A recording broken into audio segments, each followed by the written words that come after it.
Welcome back, everyone. Your loyal Captain Gear 100 has returned yet again to give you, his faithful subscribers, another video for you guys today.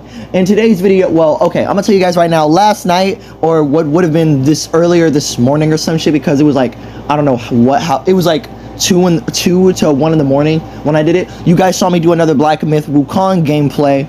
And to be honest with you guys, I wasn't really looking to complete chapter 4. I really wasn't.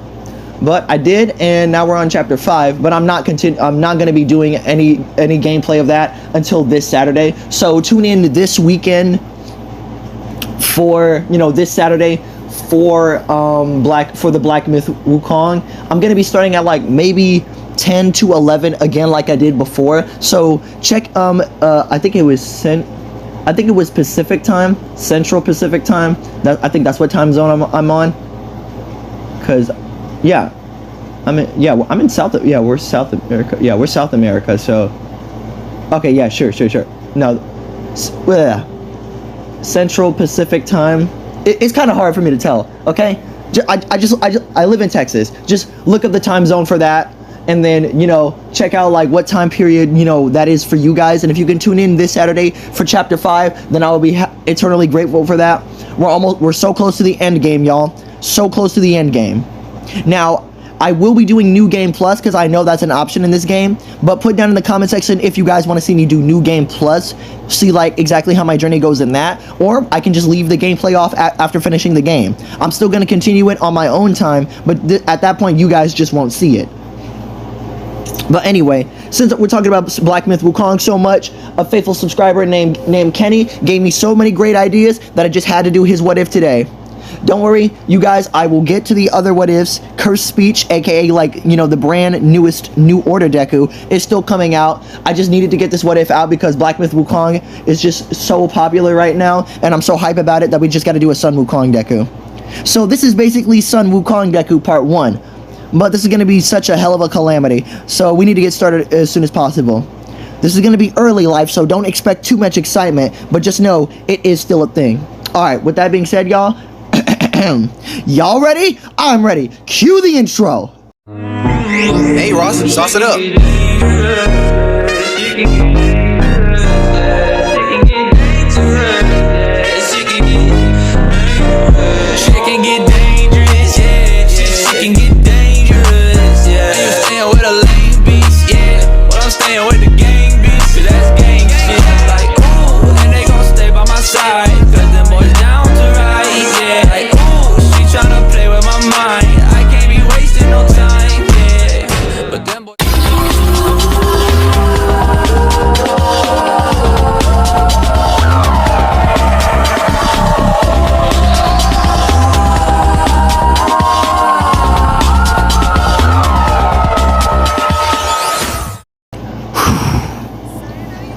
This is it. This is the long series journey of Sun Wukong, the destined one. People thought he was just a myth from Chinese mythology. And well, for a time he was. But pretty soon, that myth became a reality. People never thought reincarnation was a thing. That one couldn't just exist. Gods were never real. That gods were never man-made. Well, truthfully, they weren't. There was always some extraterrestrial force guiding that. Who am I? Am I destiny? Though the light is faded, fate is guiding me. Who am I? I know it's meant to be. I won't let their hatred take the fight within me. I was born to be the king. We start off with a woman giving birth at a hospital. Truth be told, she didn't even know how she ended up pregnant at all. She was a complete virgin. This green-haired woman. But, hey, I guess it really didn't matter because, well, she was giving birth, and, well, this is gonna seem completely unorthodox to you guys, but after reaching for the baby, the doctor is completely shocked to realize that this lady here had given birth to a fucking rock. You heard me. A goddamn rock. This lady had given birth to a fucking rock. What the hell? And this lady named Inka Midoriya had thought of it so casually. Literally, number one, she's a virgin here. What, is this Jesus? I mean, well, in retrospect, might as well be. And number two, she's acting so casual with it. Oh my God, he's adorable. Wait, he? How can you tell? They can't even tell. Like, you don't see it? No. What are they supposed to see? But then the doctor actually scans the rock and actually finds that there is life within the rock. Actually. Uh-oh. Forgive me, y'all. I forgot to turn on Do Not Disturb, so forgive that intrusion. So the doctor ends up scanning the rock and actually finds life within it. And when they do a very deep scan, no, they can't really do an X-ray on a baby, but who gives a shit? It's My Hero Academia. I'm pretty sure they're advanced anyway. They end up scanning the rock even deeper and finding that there is a child within the actual rock. But the nurse asks, should they crack the rock open? But the doctor says, no, this could harm the child in some way if we force the rock to open. I guess the child just have to come out on its own or something. But Inko just said, can I hold him? And the doctor's literally just grab a rock with his gloved hands and brings it over to her. So, ma'am, what will his name be? Izuku. Izuku Shimura. You guys gotta have to pay attention to this line here. Okay, well then, Izuku Shimura. As now for the next few, we gotta do a little bit of a time skip, y'all. But I'll explain the in-between moments. As over the course of 4 to 5-ish years, Inko would be taking care of the rock as best of Izuku as best as she can, actually tendering to it, and even sometimes in the middle of the night, she would wake up to literally no sound, go to where walk over to her son's crib and hold the rock and cradle him in her arms. Literally nurturing a fucking rock here, I mind you. And dude, even freaking Mitsuki and a whole lot of other people thought she was kind of crazy. They just didn't say anything. Because you put a rock in a stroller and moving it around, you wrapped it up in a literal fucking blanket, my girl. What is wrong with you? And Inko was this entire time saying that this was her son here, Izuku. That maybe he could be friends with Katsuki. And Bakugo even thought his auntie was crazy. Until one fateful day. This is about to be great right here, y'all. This is about to be amazing. Okay. So it was a really stormy day. To where, Inko was at Mitsuki's place with Izuku in her arms, and Bakugo still playing, they're at the age of 5 at this point, so yeah, they're at the age of 5 here. And Bakugo and Izuku are on the ground, but Inko always says Izuku will come out of the rock when he's ready. But what they don't notice, that this here is literally about to be part of mythology. That Bakugo sometimes does sit on the rock, and Inko gets upset when at that, and Mitsuki literally has to, yell at. Mitsuki doesn't yell at Katsuki for that, but she does, tell Katsuki to be polite to Izuku. Don't sit on him. So Bakugo and the Bakugo family thinks Inko is crazy, but watch this, guys. While they were going on a usual outing, they all went to the park basically. Inko's still holding the rock in her lap and everything. Until Bakugo was playing with his friends, and Inko is still speaking to the rock. You see this, Izuku? It would be very great if you would come out and play with the other kids. I'm sure they would love you. Mitsuki really wanted to say something, but she doesn't. She holds her tongue.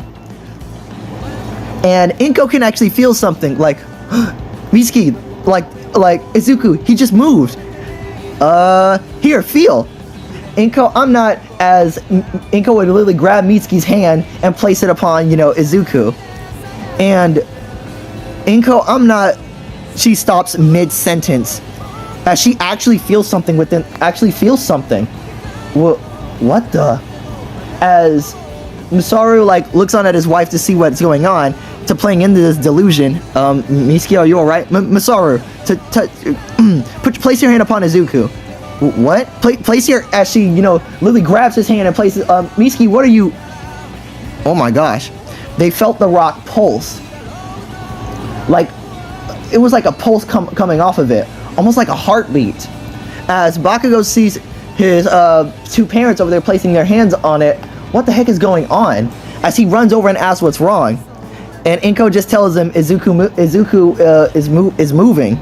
Really? As Bakugo places his hand on the rock too, and he can also feel the little pulse within the actual rock. Holy shit!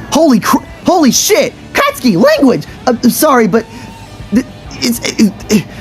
it's actually moving. Katsuki, Katsuki, please, that's kind of rude. I'm sorry, Izuku is moving. How is a rock moving? I think he's about ready to come out.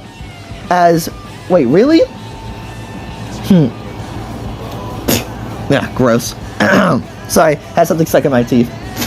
Okay, alright, now let's continue. As Inko gets up and places the rock on the ground, they were waiting for something to happen. As the rock is giving off pulses, you can feel it, this radiating aura around the rock. As they anticipate something's happening, as they can see the rock visibly inching and shaking every now and then. But then something started to happen. Lightning had started to become a thunderstorm almost out of nowhere, as you could hear the thunder and lightning. But the being inside is materializing. As everyone can hear the thunderstorm, and parents were getting their children. Katsuki, come on, we need to get to the car. As Inko was just walking over to grab Izuku, lightning would strike instantly upon the rock, sending Inko, Mitsuki, Masaru, Bakugo, screw it, everyone, completely flying back. Everyone in the park was completely flying back and landing on their back, their ass, their head, whatever the fuck it was. As Inko would call out, Izuku! But as she would look toward where the rock was, she would see, well, there was something there. Well, she did see the rock, but it was cracked into pieces, and now a person, a child, was what remained of the shattered rock. As a child covered in what? Fur? As you would see nothing but wait, hold on, did a monkey just come out of that rock? What Bakugo shouted. But as the dust would clear, they would clearly see a 5-year-old standing with a monkey tail covered in fur. Well, black fur, because Izuku has black hair in this one. And they couldn't believe it. Izuku? As you would see a smile go across this child's face. As he would almost walk forward, no, wait, hold on, I was waiting for this moment. As Inko would bring out a camera. Alright, Izuku, go ahead. As she would start taking pictures and start recording as well. Izuku taking his first steps into the world. Finally, welcome to the world, Izuku. As he would nod, and well, his voice would be low actually, kind of like groggy in the morning. But he would actually laugh, as he just says, "I'm hi mom, nice to finally meet you face to face." As Mitsuki and Masaru would walk over at Bakugo, is it really you, Izuku? Yeah, of course it's me. Though I don't blame you for thinking my mom was kind of crazy about me being a rock and all. Like, how would you survive for 5 years inside of a rock? No, and you came out fully clothed? Oh yeah, I guess that would be weird. And Baka would just say, why do you look like a monkey? I don't know, why are you an angry Pomeranian? Damn. Alright, well this is amazing! Like, they never actually thought something like this would happen. But, no time to dwell on that. It's time to go to the quirk doctor. Bakugo had already gotten his quirk registered as, explosion. But Izuku has yet to be, well, registered at all for anything. So upon being taken to the quirk doctor, being scanned, they can't find anything on Izuku. No quirk gene, no anything. They thought he was quirkless, but he can't be quirkless because he obviously has a quirk. Because look what he looks like. So they just chalk it up to be like, maybe his mutation had mutated to the point where it's literally a part of his biology. Because, the quirk singularity point, where the user's body would have to adapt to the quirk. Maybe he's the fine living proof of that. Maybe his mutation quirk mutated so much to the point where it's literally his biology to where he is a monkey. So I guess it just registers him as a monkey now. So they would call it monkey, but Izuku would like his quirk to be personalized. What would they like for it to be called? Izuku just says monkey of merit. Monkey of merit? As Izuku wouldn't even let anybody finish. He would go down and write it down himself. Quirk, monkey of merit. Because you can't put no label on Sun Wukong. No, the hell you cannot. So, so it's time that we get the first thing going down. Because this is about... Alright guys, shit's about to get weird here, so you're gonna have to bear with me on this. Okay, so like me and a subscriber talked about, the life of Deku is going to go somewhat simple. Like I said, UA is going to be a college AU, but okay, going through these worlds and everything is going to be difficult. And what do I mean by that? Simple. So as Izuku grew up, him and Bakugo actually did retain the absolute best of friends. Sure, they would bicker from time to time, but they were so close they actually called themselves almost brothers. And yeah, they're on first name basis. Because Katsuki Bakugo, Izuku Shimura. Now, keep in mind, Izuku could take a more human-like appearance. He later figured that out in his life, at the age of 8. So 3 years later, he found out he can take a more human-like appearance for people. And if you guys want to see that, I'm going to show you that right now. Bear with me on this, but at the same point, I kind of don't care. Boom. So this was pretty much it. Yeah, I know what you guys are going to say. This is pretty much just Luffy. Oh yeah, I also like movie Luffy's hair more than actual canon Luffy. I don't know why, I just do. But yeah, just imagine him looking more like Luffy, but no fur and everything, but his hair is mostly like this. So yeah, he can take a more human-like appearance, but the one thing he can't hide is his tail. His tail is like a permanent part of his biology. So he can put... And no one really knows how that stuff works. Deku honestly shrugs his shoulders as to how he can do that. But he puts it as like, dang. You guys know with certain backpacks or certain clothes, there's like braille. No, not braille. But there's like a design where you can wipe or like some certain fur that if you move your hand in a certain direction, it can go down. And if you move it back up, the fur goes up. That's what it's like for Deku.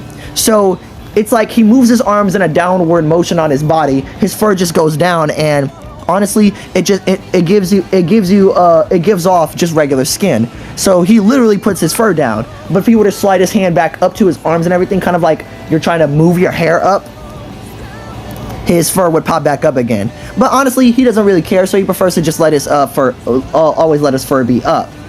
But, during the colder season, he would, keep it up more, but during the hotter season, he would probably put it down. But anyway, now's not the time for this. Finally, at Izuku's ripe age of 13, Izuku had decided that he was going to be a hero in the world of My Hero Academia. Not truly knowing what he wanted, he saw like so many people give him so many recommendations until Izuku decided on himself. He loved the art of combat, the art of being able to fight a strong person, and just also he had an obsession with wanting to be the absolute strongest. There was nothing in his mind that was going to keep him from that goal. So, pretty much now, when Bakugo asked what Izuku wanted to be, Deku pretty much told him he wanted to be a hero. Like why? Because I want to be the strongest. That's it? Yep. Okay then. Hold on, let me go back to that monkey thing. Like, really, that's actually it. Yep. I want to be the strongest. The strongest person, no, the strongest being to have ever lived in history. And I will be that strong. Like, okay, if you say so. Sure. So now, okay guys, I may only have like 20 to 10-ish minutes left, so I'm gonna do this crap now. So, okay.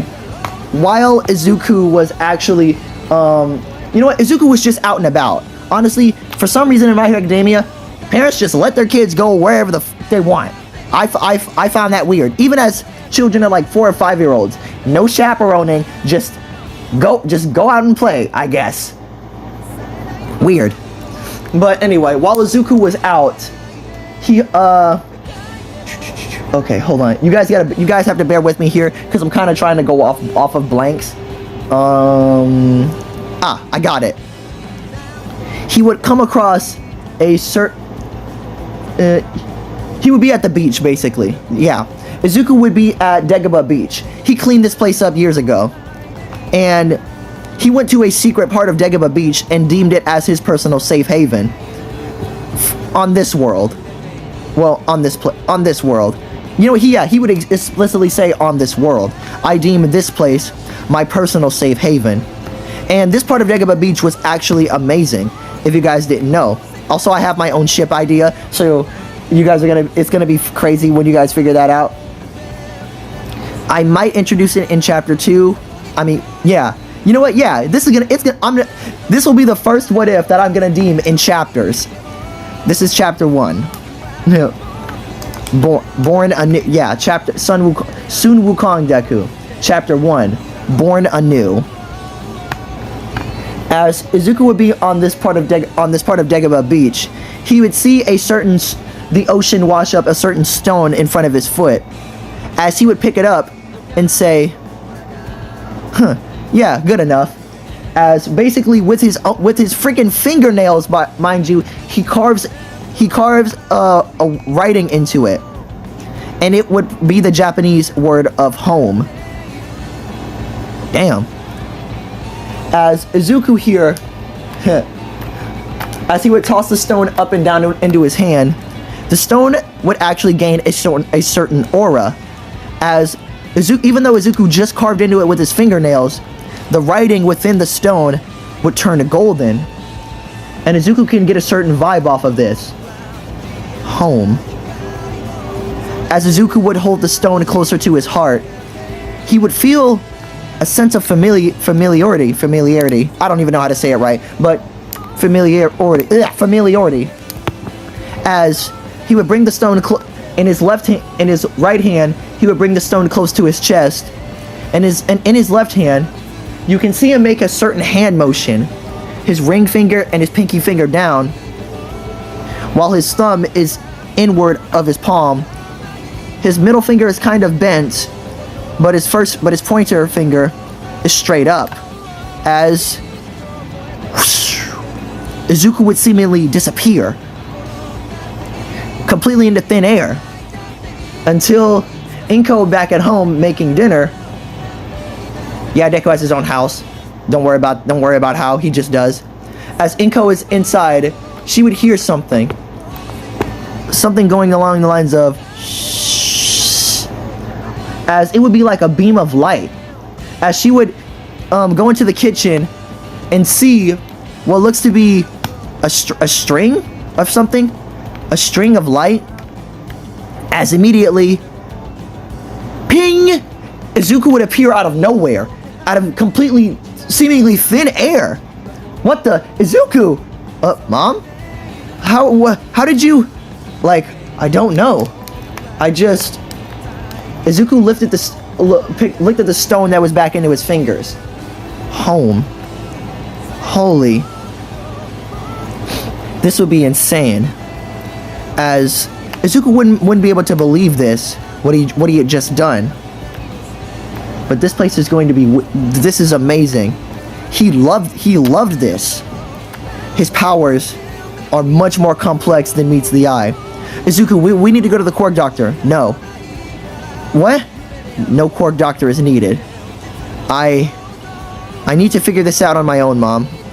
Do you trust me? Do you trust me, Mom? Yes. Yes, I do. I can't explain it, Izuku, but there's something about you. I really can't put my finger on it, but I know that you're special in some way. You're not just some normal human. I'm not trying to sound racist because, you know, it's still a thing with mutants. No. I understand what you mean, Mom. I just need to figure this out on my own. I need to do something. But wait, as Izuku would open his eyes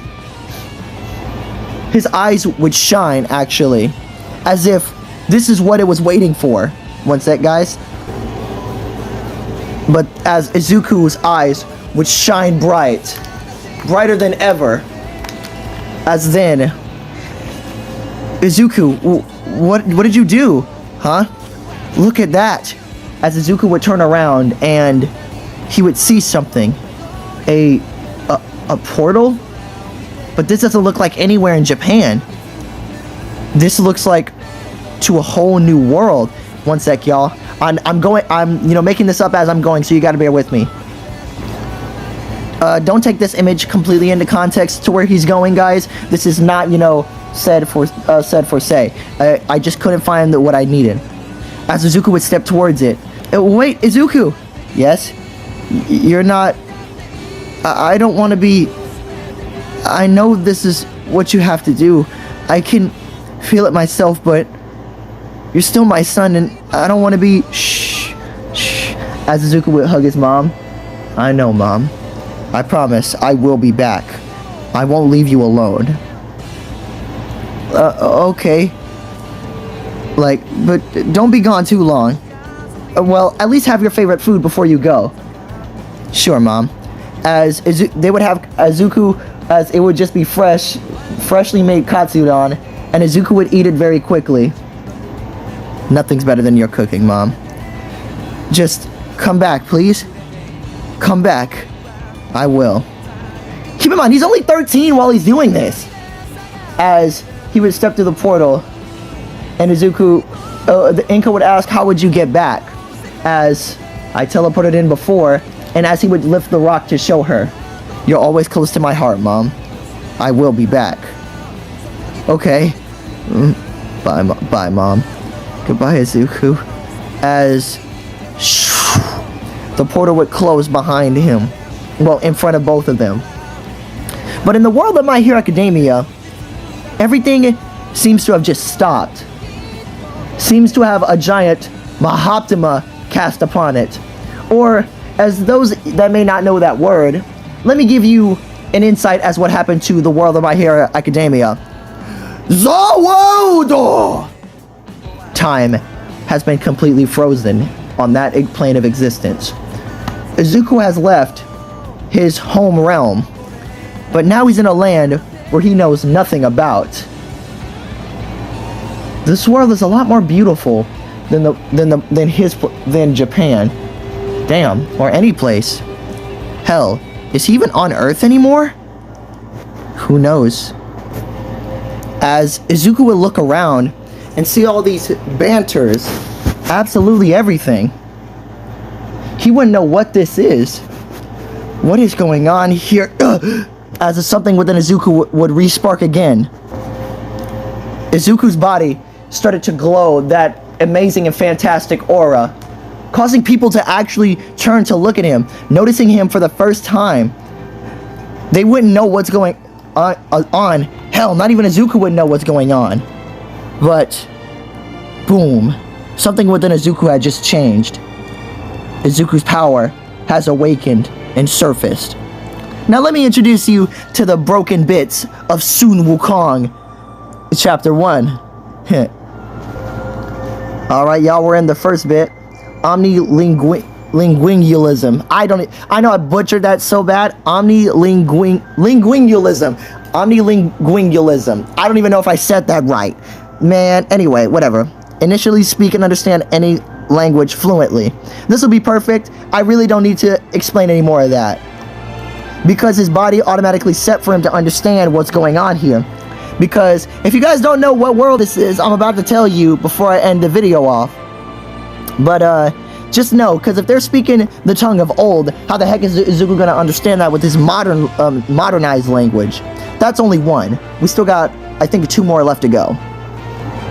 Bam! The second one, he gained out of nowhere. Absolute learning. Go down, come on, please. There we go. To learn, Jesus. The ability to learn and master anything. I mean, I don't think I need to, understand what, I don't need to expand anymore on what that is. You guys should know, it's pretty obvious. The ability to learn and master anything. But that's not it either. Oh, hell no. Hell no. It's still more. Now for this next one is superior adaptation. Oh, Lord. The ability to adapt to anything quickly and quickly evolve. So, this man can talk any language, immediately has the ability to learn anything, and he can adapt and quickly evolve.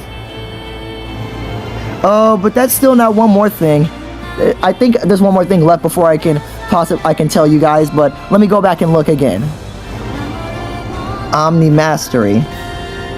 Pretty easy, because I don't think I have the power and ability to have absolute and infinite mastery over everything. So, I think that was it, but if that's not, I'll show you guys another one, but if that is, then we'll go back to a regular image, so keep that in mind. Alright, this is the last thing. Absolute body. Of course, this thing puts this crap in my way. Here we go, there we go. Absolute body. The power and ability to have limitless physical attributes. So this man is completely, his body off rip made him completely busted in this world. And now I can finally get to talking about the world that he's in. So let's continue, shall we? So inside of this world, people had just now noticed Izuku and his radiating golden aura. And immediately they start bowing to him as if he's some sort of god or deity. Izuku has no idea where the heck he is. But one person walks up to him and asks, "Are you really Sun Wukong? Huh? The monkey of merit. The destined one. Is that truly you? I have no idea what you're..." As literally some people have paintings of him like this. This is you. With a cape on, a staff, and in some type of art, clothing. I'm not wearing any of that. I mean, they can see he isn't because of his so casual, modernized Japanese clothing, but it's truly him, Sun Wukong. That's not my name. As Izuku doesn't even realize he's talking, he can completely understand what they're saying, and he's talking back to them in their language. But this isn't modern Japanese. This is legit very old Japanese. Wait, he's heard of this era before. If he recalls, this is the Taisho era. That's right, guys. But if you guys don't know what world he's in right now, then I'm just gonna have to say it for you. He's in the world of Demon Slayer. So that, my friends, is exactly where we're gonna end this off right here. This was Chapter 1. Sun Wukong Deku. Chapter 1. Birth Anew. He rises again? Now, with all of this being said, I mean, hopefully if I put music in the background, it'll give you guys much more of an insight to where he is. This is going to be a very long series and a very big project that I'm going to be working on. If you guys saw my live streams, then you guys would know of the subscriber named Kenny, who is helping me out with this, and he's telling me exactly what is going on. I know this is a short video, only 34 minutes to what I would usually do, and yes, I would have introduced him to the cast, the main cast and everything, but I want to do some in-between times, you know? This is only chapter 1. Keep in mind, there's going to be 1.5, you know, well, 1.1, 1.2. It's going to be in between chapters, okay? Little mini-series of what's to come. So, don't you guys worry your silly little heads. I'm going to go through absolutely everything. But with that being said, if you guys want a part 2, then get this to 10 likes. We're up in the like goal. We're nearing 300. We're nearing 400 subscribers. We're almost at 350. So I need you guys to show that support by hitting that like and subscribe button. Also, get that subscribe button up. Hit that subscribe button too. We need to get more subscribers if you guys want more videos like this. So with that being said, like, subscribe, comment down below. Peace. I'm with your hoe in the house on the hills. Yeah. I'ma keep it real, like the sacrifice and try to get my bands up. Shorty wanna fuck with me, she see me on the camera. She said she in love with me, but really I can't stand her. She just want part of this life, cause she see me on the ground. Double tap like who I am. Shit can get dangerous, ride with the blam. Shit can get dangerous, shit can get dangerous.